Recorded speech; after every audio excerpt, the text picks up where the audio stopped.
ইসলামের আলোচনায় কেন গিয়েছি, যে যিনি আসলে আমাদের তো উদ্দেশ্য হলো সিরাতুন নবী, নবী মুহাম্মদুর রাসূলুল্লাহ সাল্লাল্লাহু আলাইহি ওয়াসাল্লামের জিন্দেগি সিরাতে পাকে আলোচনা করা।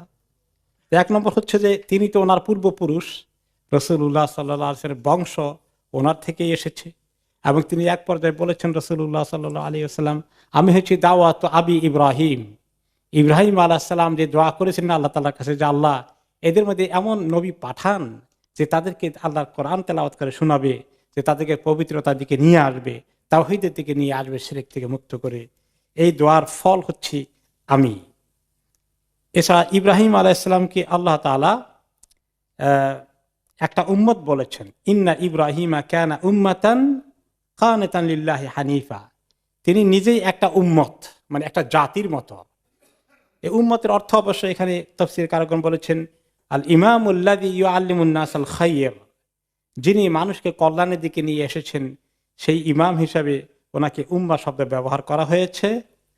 এরপরে আমরা ওখানে যে শিক্ষাগুলো পাই, এক নম্বর শিক্ষা হলো ইরাক থেকে যখন তিনি আসলেন, মানুষ যদি দ্বীনের পথে মজবুত হয়ে টিকে থাকে তাহলে আল্লাহ তাআলা তাকে সাহায্য করেন। তার প্রমাণ তিনি আগুনে ফেলে দেওয়া হলো, কিন্তু আল্লাহ তাআলা ওনাকে রক্ষা করলেন। দুই নম্বর, দ্বীনি কাজ যাদের মিশন, তারা দ্বীনি কাজকে থামায় না। যেখানে সুবিধা হয় নাই প্রয়োজন বোধে হিজরত করতে হবে। এই জন্য রাসূলুল্লাহ সাল্লাল্লাহু আলাইহি ওয়াসাল্লাম নিজেও হিজরত করেছেন সাহাবীদেরকে নিয়ে মক্কা থেকে মদিনায়। আর ইব্রাহিম আলাইহিস সালাম হিজরত করলেন ইরাক থেকে শাম, সিরিয়া হয়ে ফিলিস্তিন। এখনো তো হিজরত করতে হয়। আমাদের বাড়ির পাশে রোহিঙ্গাদেরকে শুধু ইসলামের কারণেই তাদেরকে আজকে হিজরত করতে হয়েছে। কি করুণ ভাবে তাদের উপরে নির্যাতন নেমে এসেছে। দিনকে টিকিয়ে রাখার জন্য এরকম পরিস্থিতি কোনো দেশে যখন আসে, তখন তাদের প্রতি হিজরত করা কিন্তু ফরজ হয়ে যায়। কাজেই এই যে রোহিঙ্গারা আমাদের দেশে এসেছে, এটা আমাদের দেশের জন্য একটা বাড়তি ঝামেলা তৈরি হয়ে গেছে। এই কথা মুখে উচ্চারণ করা মুসলমানের জন্য জায়েজ আছে না। তারা তাদের ফরজ দায়িত্ব পালন করতে এসেছেন, যাদের যান বাঁচানোর জন্য, ইজ্জত বাঁচানোর জন্য, দিনকে রক্ষা করার জন্য। সেখান থেকে এই মুহূর্তে কোনো উপায় যদি না থাকে, হিজরত করে আসা তাদের জন্য ফরজ হয়ে গেছে। আর যারা আনসার হবে, যারা তাদের প্রতিবেশী দেশ, ওই সমস্ত মুসলমানদের উপরে সেই দেশের প্রতি তাদের সহযোগিতা করা কি ফরজ না নফল? ফরজ হয়ে গেছে, জরুরি ফরজ আমাদের উপরে এই জিনিসটা। এইগুলো একটা শিক্ষা। এরপরে আসে যে ইব্রাহিম আলাইহিস সালাম বসে থাকেনি, তিনি ফিলিস্তিন থেকে আবার মিশরে গিয়েছেন। সেটাও একটা শিক্ষা যে দাওয়াতি কাজের জন্য যাদেরকে আল্লাহ তাআলা পয়দা করেছেন তাদেরকে দেশ বিদেশে গিয়ে দিনে দাওয়াতি কাজ করতে হবে। এখানে আমরা চলে এসেছি, আমাদের জন্য একটা সুযোগ হয়েছে যে এখানে আমরা দিনী কাজ করতে পারি। আমাদেরকে দিনী কাজের জন্য প্ল্যান করে হিজরত করা লাগেনি, আমরা এসেছি, দিনী কাজের সুযোগ হয়েছে, আমরা সেই কাজ করা উচিত। এরপরে দেখেন, উনি তো শুধু নন, ওনার স্ত্রী সারা রাদিয়াল্লাহু আনহা কি মুসিবতে পড়ে গিয়েছিলেন।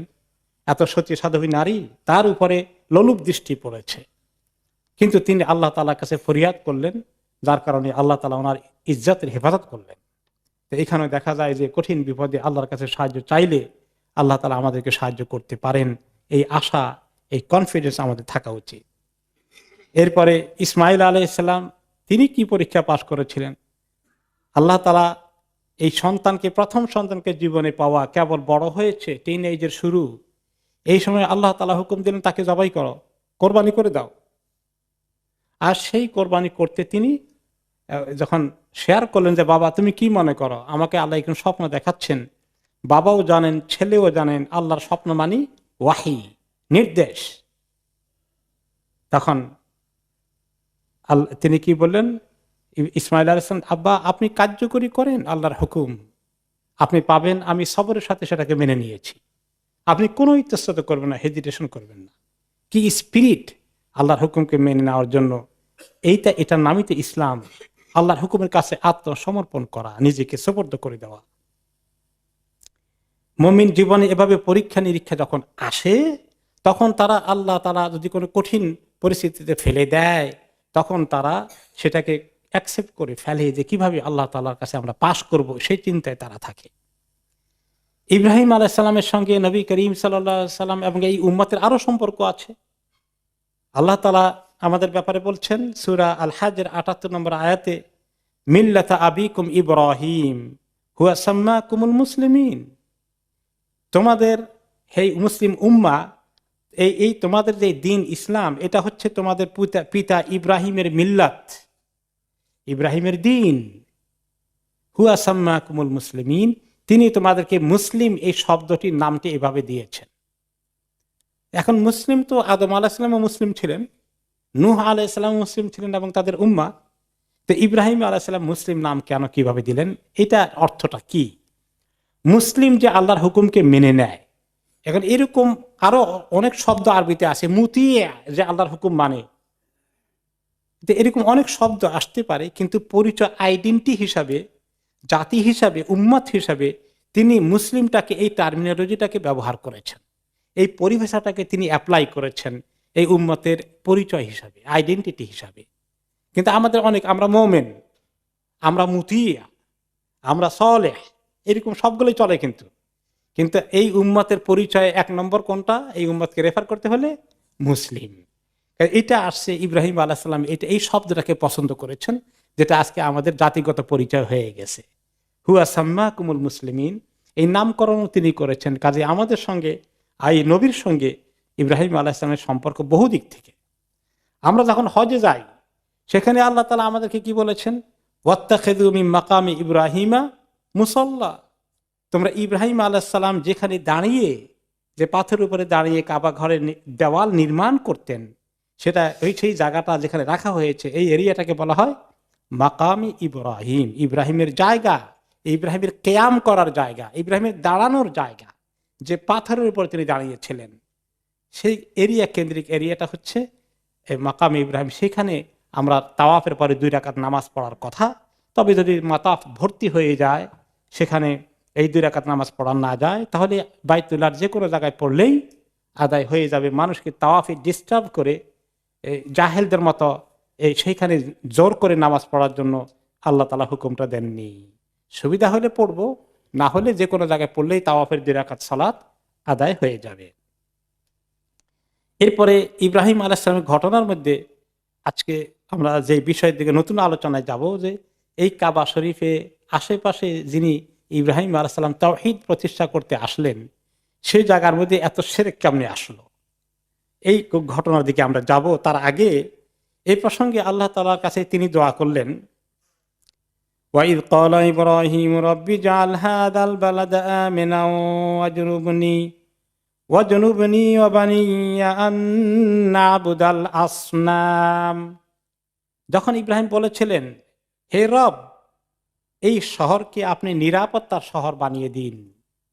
নিরাপত্তা, এখানে খুন খারাপি, যুদ্ধ বিগ্রহ কিছুই হতে পারবে না। ওয়াজনুবনি, আর আল্লাহ আমাকে আপনি হেফাজত করুন, আমাকে বাঁচিয়ে দিন। ওয়া বানিয়া, এবং আমার সন্তান সন্ততিদেরকে বাঁচিয়ে দিন।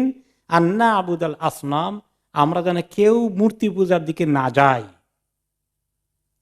রব্বি ইন্নাহুন্না আযলালনা কাসীরাম মিনান নাস, আল্লাহ এই মূর্তিগুলো অনেক মানুষকে গোমরাহ করেছে।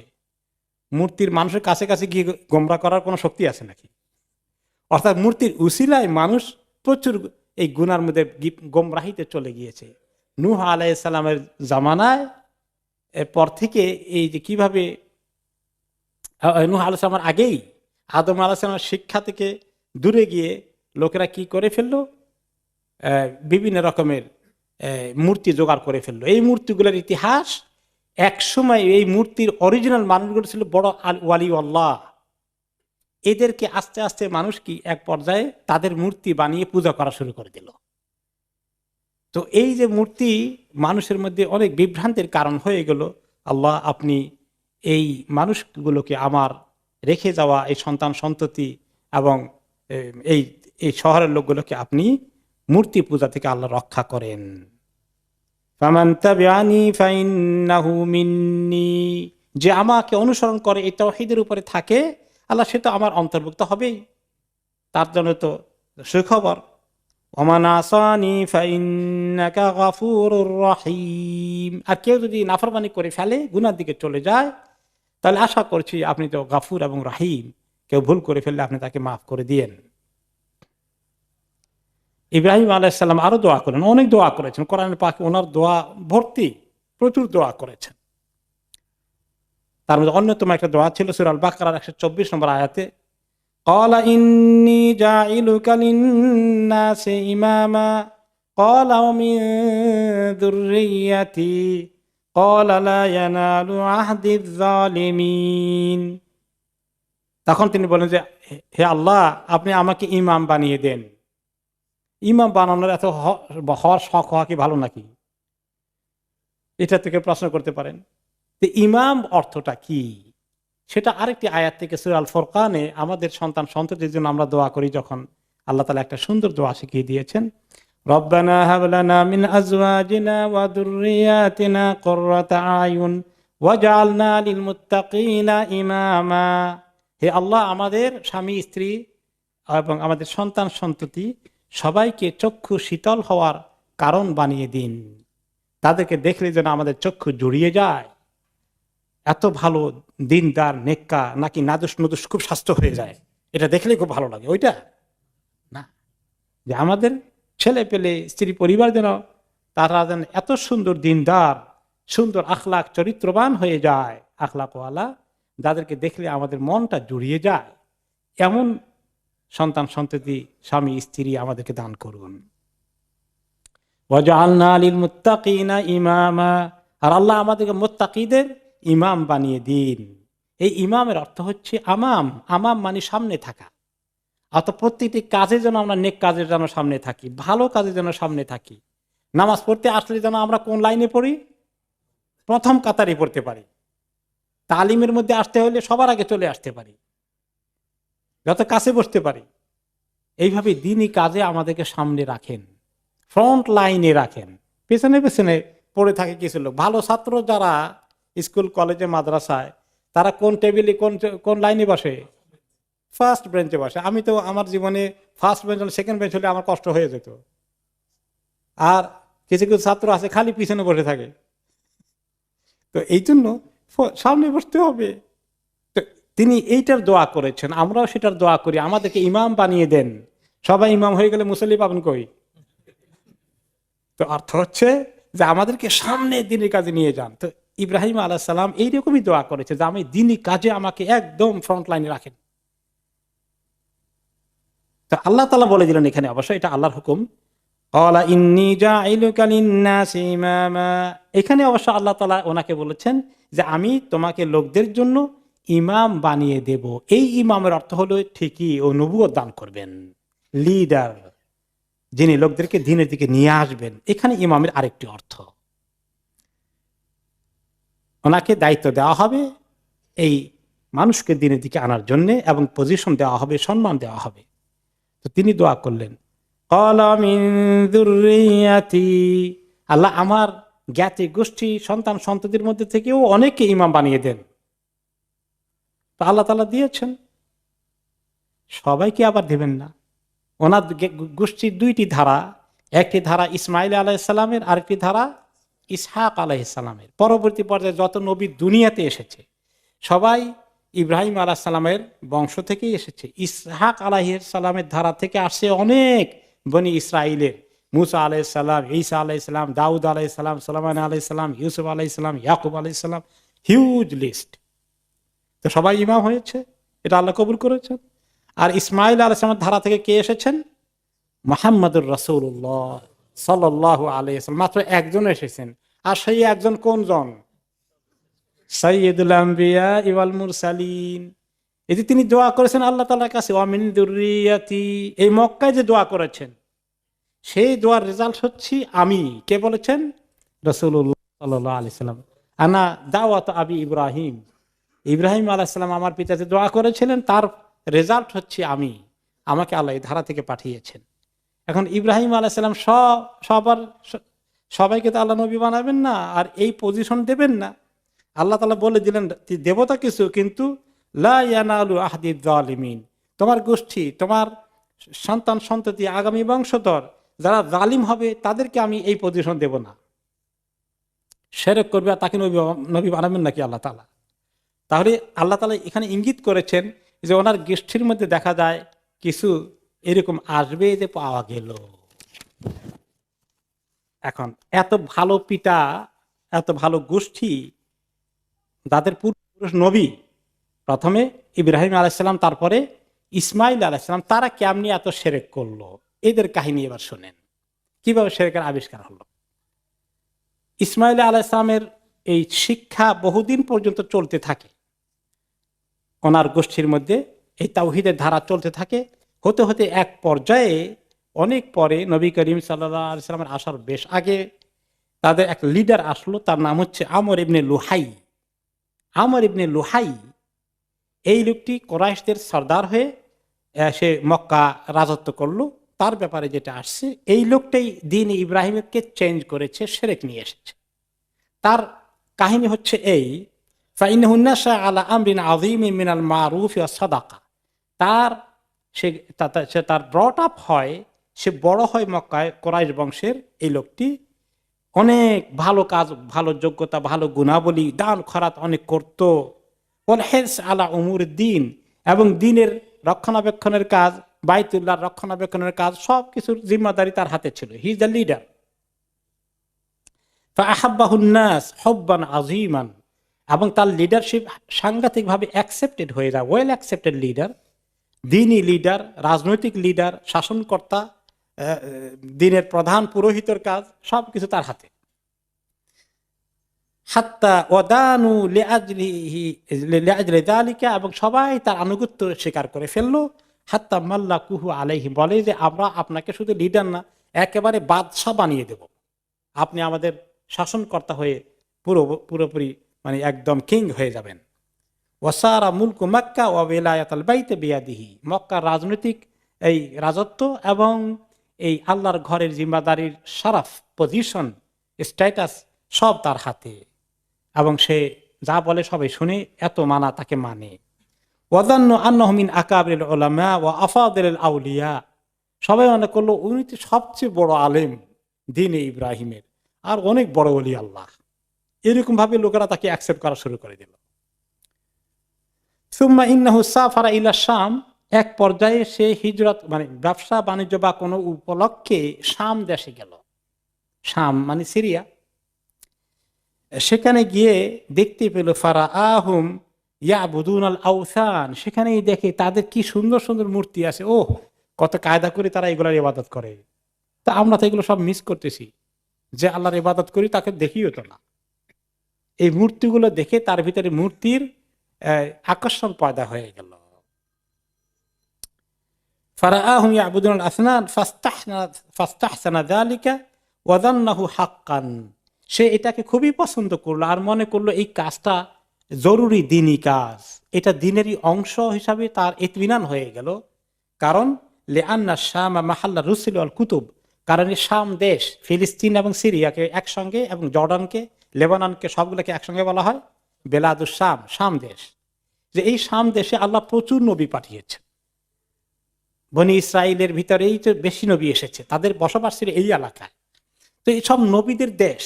আমাদের আছে ইব্রাহিম আলাইহিসসালাম কত হাজার বছর আগে এসেছিলেন, ইসমাইল আলাইহিসসালাম কত হাজার বছর আগে এসেছিলেন। আমরা বোধহয় তাদের এগুলো মিস করে ফেলেছি, এই জন্য আমাদের কাছে মূর্তি নাই। আর এদের কাছে তো লেটেস্ট নবীরা এসেছিলেন, অনেক নবী, কাজে এদের দিনটাই হক দিন হবে। এখান থেকে সেই মূর্তি পূজার দীক্ষা নিয়ে আসে।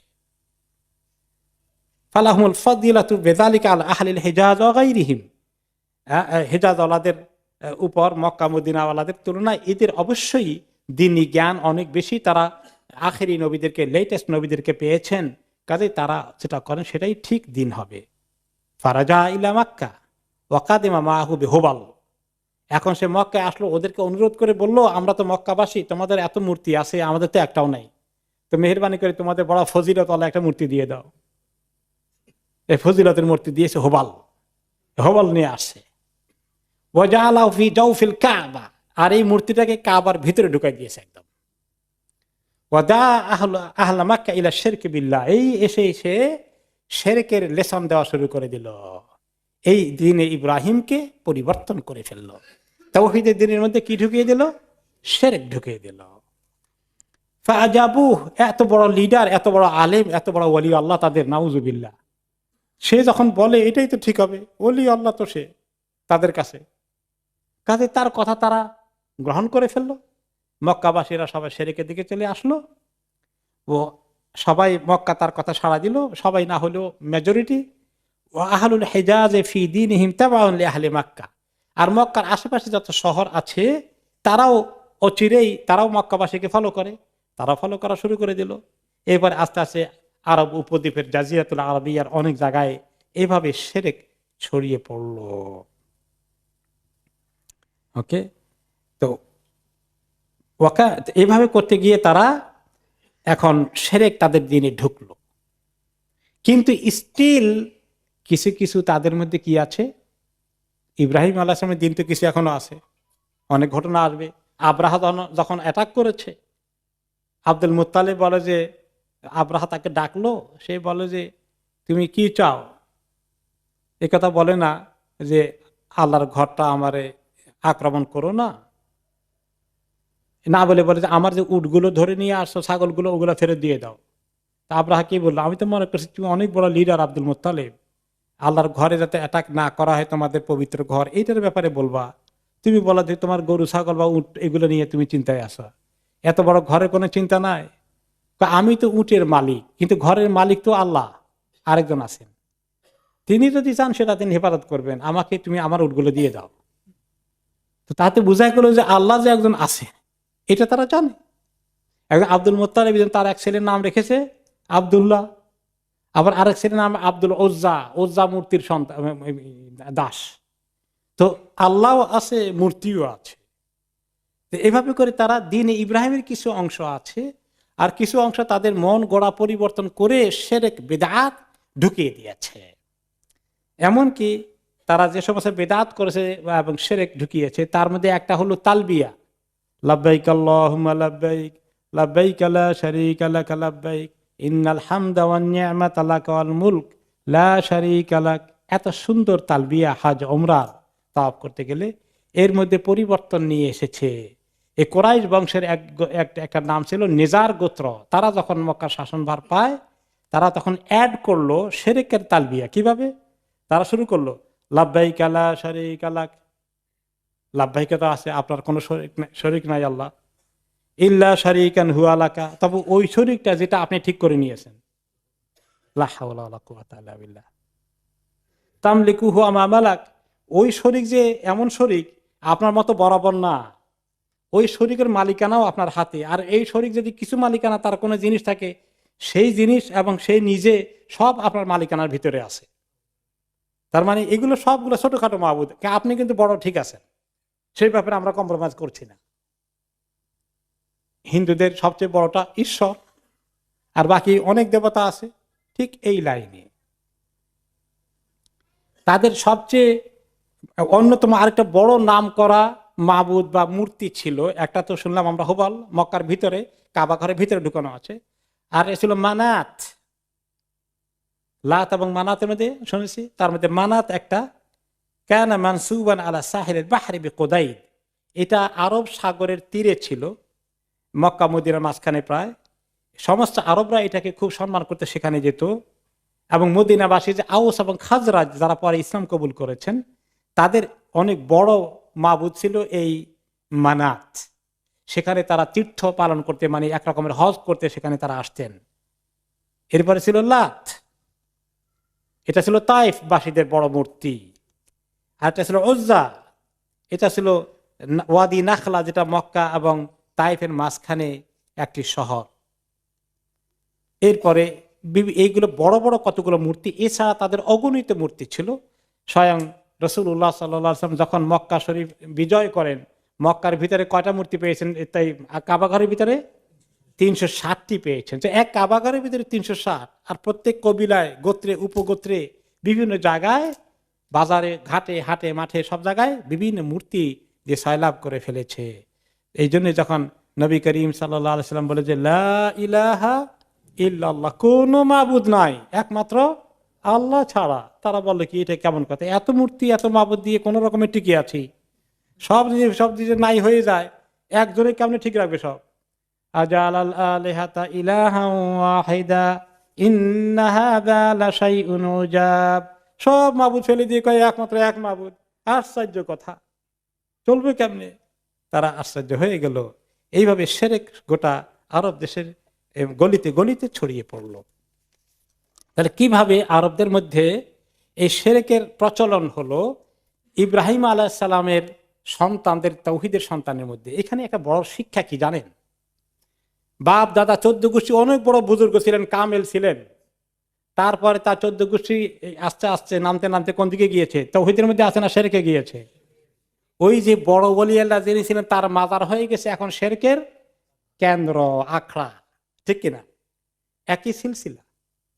এমনকি পূর্বপুরুষ খুব যদি হয়, বংশের বুনিয়াদের গ্যারান্টি দিয়ে এই কোরাইশ বংশ ইব্রাহিম আলাইহিস সালামের দিনের মধ্যে থাকতে পারলো না। এই জন্য আল্লাহ তাআলা বলেছেন, ওয়ালা ইয়ানালু আহদি যালিমিন, যারা জালিম হয়ে যাবে তাদের সঙ্গে আমার এই চুক্তি নাই। দ্বীনের পাহারাদার, দ্বীনের ওয়ালায়াত, দ্বীনের নবুয়ত তাদেরকে দেব, হইতে পারে না। এটা ইব্রাহিম আলাইহিস সালামের সঙ্গে শুধু নয়, এমনকি স্বয়ং নবী মুহাম্মদ সাল্লাল্লাহু আলাইহি ওয়াসাল্লাম আলে বাইত, ওনার আলে বাইত কত সম্মানিত আমাদের কাছে, তাই না?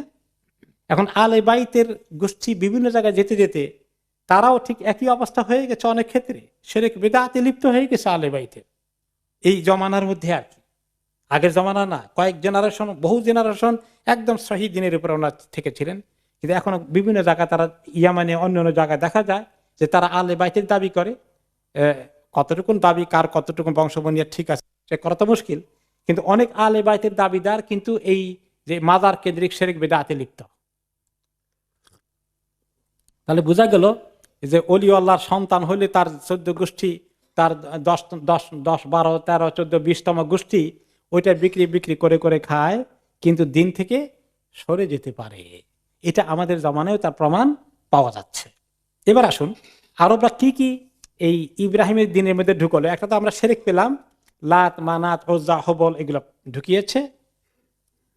এরপরে আরো অনেক কিছু তারা করেছে। করতে করতে দিনের মধ্যে এমন পরিবর্তন এসেছে, যেমন এই মূর্তিগুলোকে তারা কিভাবে ইবাদত করত, চতুর্দিকে ওদের যেখানে যেখানে রাখা হয়েছে ওদের পিছনে আবার তাওয়াফ করত।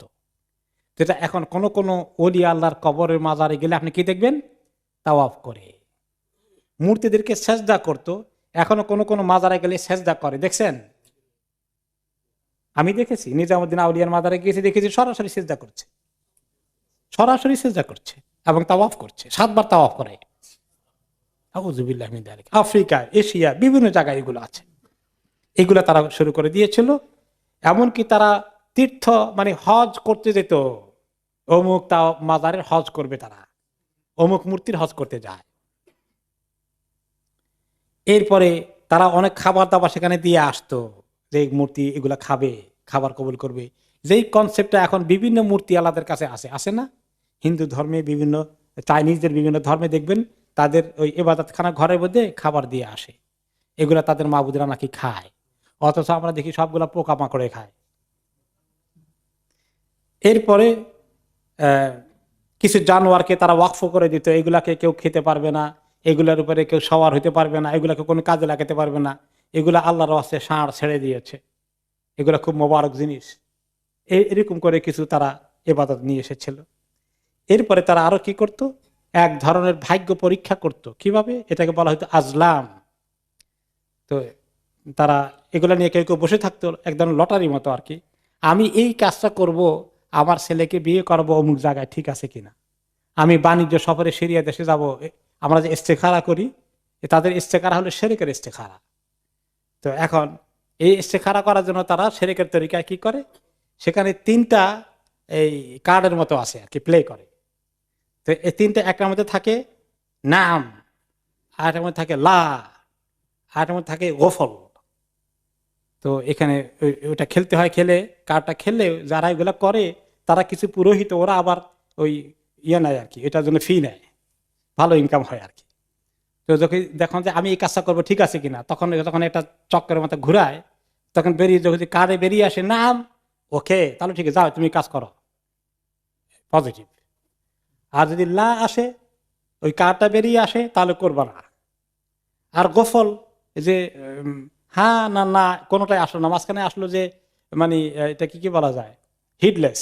গোফল মানে হিডলেস, এটা কোনো ক্লিয়ার আনসার আসে নাই। তো আবার পয়সা দেয়, তো আবার ঘুরায়, যতক্ষণ নাম বা লা না আসে। যে এতবার করে চার্জ দেওয়া লাগে, এই সমস্ত ব্যবসা বানিয়ে রেখেছে। এরপরে তারপরে আরো ছিল গণক, জাদুকর, এদের প্রতি প্রচন্ড ভক্তি বিশ্বাস ছিল, তারা গায়েব জানে, এগুলো তারা সব সময় এই সমস্ত কুসংস্কারে লিপ্ত হতো, এইগুলো ছাড়া তারা কোনো কাজ করতো না। এমনকি টিয়ারা করতো। টিয়ারা করা মানে ঘরে থেকে বের হয়েছে, এখন যদি দেখে যে একটা পাখি ডান দিকে গিয়েছে তাহলে যাত্রা শুভ, এবার যাওয়া যায়। আর বাম দিকে দৌড় দিয়েছে পাখিটা বা জানোয়ারটা, যাত্রা নাস্তি। তা আমাদের পঞ্জিকার মধ্যেও কিন্তু বাংলাদেশেও আমরা দেখেছি হিন্দু ধর্ম থেকে আসা এই পঞ্জিকা আমাদের মুরব্বীরা খুব যত্ন সহকারে আমল করেছেন। পড়ছেন কার মনে আছে কিনা? আমি তো আমাদের ঘরে ডেট রাখার জন্য রাখা হয়, তখন তো ক্যালেন্ডার ছিল না, সেই জন্য। কিন্তু ওগুলো পড়ে দেখি দেখার সময় যাত্রা শুভ, যাত্রা নাস্তিক, কি কি লক্ষণগুলো আছে, কোন বারে গেলে যাত্রা শুভ হবে, কোন বারে বের হলে যাত্রা নাস্তি হবে, এসব কিছু আছে। ওই এই যে হিন্দু ধর্মের অনেক কিছু কিন্তু ওখান থেকে এসেছে। হ্যাঁ, ওই তো পুঞ্জি মানে পঞ্জিকা। ওকে, এরপরে হলো কোরাইশ ধরেন লোকেরা আরেকটা করেছে যে তারা কতগুলো ভালো জিনিস ছিল, যেমন তাজিমুল বাইত ও তাওয়াফ বিহি ওয়াল হজ ওয়াল উমরা ওয়াল উকুব বিআরাফা ওয়াল মুজদালিফা ওয়া ইহদাল বাদান, এগুলা সব কিছু কিছু ছিল তখন হজ হতো। জাহিলি সমাজেও শিরক করা অবস্থায় প্রতি বছর তারিখ অনুযায়ী ঠিক মতো হজ হয়, তারা সেখানে মুজদালিফা আরাফাত সব কিছু করছে আর শিরকও করছে, পাথর মারা ইত্যাদি। কিন্তু এর মধ্যে কোরাইশরা আস্তে আস্তে করে কিছু বেদাত শিরক ঢুকিয়ে দিয়েছে। কোরাইশ বংশ লোকেরা বললো, নাহনু বনু ইব্রাহিম ও আহলুল হারাম ও উলাতুল বাইত ও কাতিনু মাক্কা ওয়ালাইসা লিআহাদিন মিনাল আরব মিসলি হাক্কিনা আও মানজালিনা আও মানজালাতিনা। আমরা হলাম অত্যন্ত শরীফ বংশের লোক, আমরা হচ্ছে ইব্রাহিম আলাইহিস সালামের গোষ্ঠী, এবং আমরা হারামের বাসিন্দা, এবং আমরা এই ঘরের আল্লাহর ঘরের দেখাশোনা দেখভাল করার দায়িত্ব মক্কা শহরের অধিবাসী হওয়ার কারণে আমাদের আর সমস্ত নন মক্কান লোকরা, নন কোরাইশদের একই স্ট্যাটাস হতে পারে না। কাজেই তারা বলতে আমরা হচ্ছি হোমস, আমাদের পরিচয় হোমস মানে আমরা মক্কাবাসী, কোরাইশবাসী।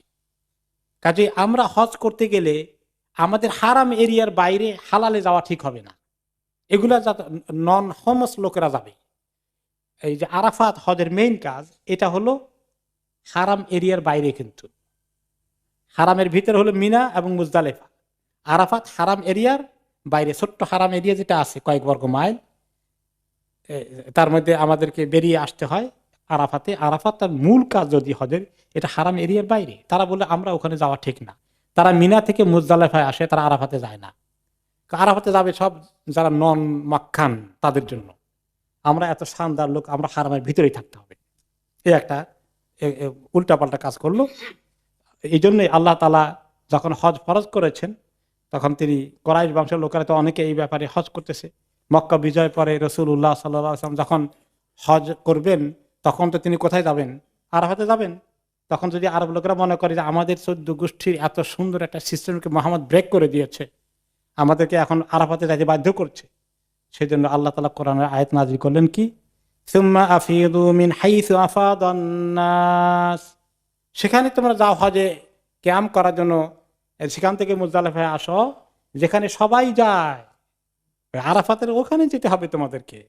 আল্লাহ তাআলা ঠিক করে দিলেন যে যেতে হবে সেখানে। এরপরে তারা আরো বলল যে আমরা এই হারামের মধ্যে যখন থাকব, তখন সেখানে যারা বাইরে থেকে আসবে তাদের কোনো খানা পিনা তারা এখানে আনবে না, খাবেও না। এই হারামের ভিতরের খানা তাদেরকে খাওয়াইতে হবে। এত মানুষকে কিভাবে খাওয়াবে? তখন তারা ঘরে ঘরে ট্যাক্স দিয়ে, চাঁদা দিয়ে আদায় করে নিয়ে আসতো খাবার, আর এগুলো ভাগ করে করে রেশনের মতো করে ওই হাজি আর উমরাদেরকে তারা খাওয়াতো, যে এগুলো এখানে বাইরের খানা আনা ঠিক হবে না। এই উল্টা পাল্টা আর কি, সব মন গড়া জিনিস দিনের মধ্যে ঢুকে দেয়। যেমন অনেক কিছু আছে, কোন কোন মাজারে গেলে কি বলে, জুতা নিয়ে আসতে পারবেন না, ওই ওখানে রেখে আসেন। আপনি জুতা বগল তলে করে নবী করিম সাল্লাল্লাহু আলাইহি ওয়াসাল্লামের কবর জিয়ারত করলে শরীয়তে আপত্তি আছে? কোনো আপত্তি নেই। আপনার জুতা হারিয়ে যাওয়ার ভয় হাতে করে যদি নিয়ে যান, আল্লাহর ঘরেই পর্যন্ত জুতা নিয়ে ঢুকা যায়, আর ওই মাজারে ঢুকা যায় না। কিভাবে দেখছেন মানুষ এইভাবে দিনকে নিয়ে যারা ব্যবসা করে, তারা এগুলো আবিষ্কার করে। এরপরে তাদের আরেকটা হলো যে লা ইয়াজুজু তাওয়াফ ইল্লা ফি সিয়াবিল হুমস, কুরাইশবাসীদের মক্কাওয়ালাদের কাপড় ছাড়া আর অন্য কোনো কাপড় গায়ে দিয়ে হারামের মধ্যে তাওয়াফ করা যাবে না। বাইরে থেকে যারা আসবে তারা হয়তো মক্কাওয়ালাদের কাপড় কিনবে, ধার করবে, আর না পাওয়া গেলে কি করবে? না পাওয়া গেলে তাদের কাপড় যেটা দিয়ে করতে পারবে, আরেক মাসালা বের করছে, ফেকের মাসালা, যে ওইটা দিয়ে যদি করে তাহলে সেই কাপড়টা তাওয়াফ করার সঙ্গে সঙ্গেই ফেলে দিয়ে আরেক কাপড় পরবে, এই কাপড় আর কোনোদিন জীবনে গায়ে দিতে পারবে না, না জায়েজ হয়ে যাবে। মন গড়া মাসালা। এরপরে কেউ যদি বলে যে আমার তার কাপড় নাই, এটা যদি আমি দিয়ে তাওয়াফ করি, তাহলে তো আমি যদি এখন এটাকে ফেলে দেই তা আমি গায়ে দেবো কি? তখনকার লোক তো এত বৃত্তশালী ছিল না। তাহলে বলো যে ঠিক আছে, তাহলে তুমি দরকার হলে ল্যাংটা তাওয়াফ করো নগ্নভাবে। আর মহিলাদের জন্য একটা ড্রেস ঠিক করে দিল যে মহিলারা পুরো কাপড় পরে তাওয়াফ করতে পারবে না। তাদের একটা তাওয়াফ কিরকম পড়বে, যে একটি ছোট খোলা জামা পরবে, শুধুমাত্র উপরের থেকে একটা শার্টের মতো করে খোলা একটা জামা পরবে, আর কিছু থাকবে না। এখন তো অনেক কিছুই দেখা যায়। এখন মহিলারা তাওয়াফ করে আর তারা একটা কবিতা আবৃত্তি করে তাওয়াফের মধ্যে, আলিয়ামা ইয়াবদু বাদুহু আও কুল্লুহু ওমা বাদা মিনহু ফালা উহিল্লু, যে আজকে তো অনেক কিছুই বাইরে হয়ে যাবে, দেখা যাবে, পুরোটাই বাইরে হয়ে যেতে পারে বা আংশিক বাইর হইতে পারে, যাই বাইর হয়, কিন্তু ওটা দেখাকে আবার আমরা হালাল মনে করি না। তার মানে তোমরা চোখকে সাবধান রাখো, আমরা একটু তো এভাবে তাওয়াফ করতে হবে। সব মন গড়া, ধর্মের মধ্যে মন গড়া জিনিস ঢুকায়। এবং আপনি দেখবেন যারা বেদাতের তরিকায় যায়, শিরকের তরিকায় যায়, তারা ধর্মের মধ্যে এমন কিছু মন গড়া জিনিস ঢুকিয়ে দেয় যেটা কোনোদিন নবী করিম সাল্লাল্লাহু আলাইহি ওয়াসাল্লাম আনেননি শরীয়তের মধ্যে। এমন এমন জিনিস আবিষ্কার করেছে। মৃত্যুর পরে চেহলাম হবে, মৃত্যুর পরে আর কি হবে, 40 হবে, মৃত্যুর পরে কি হবে, এই জোগাড় করছে। এক একটাই এত গুরুত্বপূর্ণ, সিন্নি হবে, এইভাবে করে ছড়িয়ে দেওয়া হয়েছে, যেগুলা এই শরীয়ত প্রণেতা নবী করিম সাল্লাল্লাহু আলাইহি ওয়াসাল্লাম কখনো আনেননি। এরপরে তারা যখন তাওয়াফ এবং জিয়ারত করে যেত এহরামের অবস্থায় ঘরে ঢুকতে হলে তারা ঘরের মেইন দরজা দিয়ে ঢুকতে পারবে না। আরেক মাসালা জোগাড় করেছে, আরেক সেট জোগাড় করেছে। কি করতে হবে, যে হয় পেছনের দরজা দিয়ে যেতে হবে, অথবা ঘরের ছাদে উঠে কোনো ছিদ্র বের করে ওখান দিয়ে ঘরে ঢুকতে হবে। সেইটা কারেকশন করার জন্য আল্লাহ তাআলা সূরা বাকারা 189 নম্বর আয়াতে নাজিল করলেন, ওয়ালাইসাল বিররু না বিররা, বিররু ঠিক আছে, ওয়ালাইসাল বিররু বিআন তাতুল বুয়ুতা মিন দুহুরিহা ওয়ালাকিন্নাল বিররা মান ইত্তাকা ওয়াতুল বুয়ুতা মিন আবওয়াবিহা। দেখো, তোমরা এই ঘরের মধ্যে ঢোকার জন্য ছাদের উপর দিয়ে ছিদ্র করে ওখান দিয়ে জাম্প করে ঢুকতে হবে, এর মধ্যে কোনো নেকি নাই। নেকি হচ্ছে কোনটার মধ্যে, যার ভিতরে তাকওয়া আসে, আল্লাহর ভয় আসে। কাজেই তোমরা ঘরের মধ্যে দরজা দিয়ে ঢুকো, উল্টা পাল্টার দরকার নাই। ওকে, এইভাবে বিভিন্ন রকমের উল্টা পাল্টা কত কিছু করে তারা তাদের ধর্মকে নাশ করে দিল। ইব্রাহিম আলাইহিস সালাম ধর্মের মধ্যে পরিবর্তন নিয়ে আসলো। এরপরেও দেখা যায় যে অনেক কিছু আছেও, যেটা একটু আগে বললাম যে আল্লাহ কেউ চিনে, আল্লাহ তাআলা কেউ চিনে। আল্লাহ তাআলা বলছেন যে তারা তাদেরকে জিজ্ঞেস করেন, মান খালাকাস সামাওয়াতি ওয়াল আরদ, আকাশ জমিন কে সৃষ্টি করেছে? সায়াকুলুনা আল্লাহ, এটা জিজ্ঞেস করলে তারা বলে কে? আল্লাহ।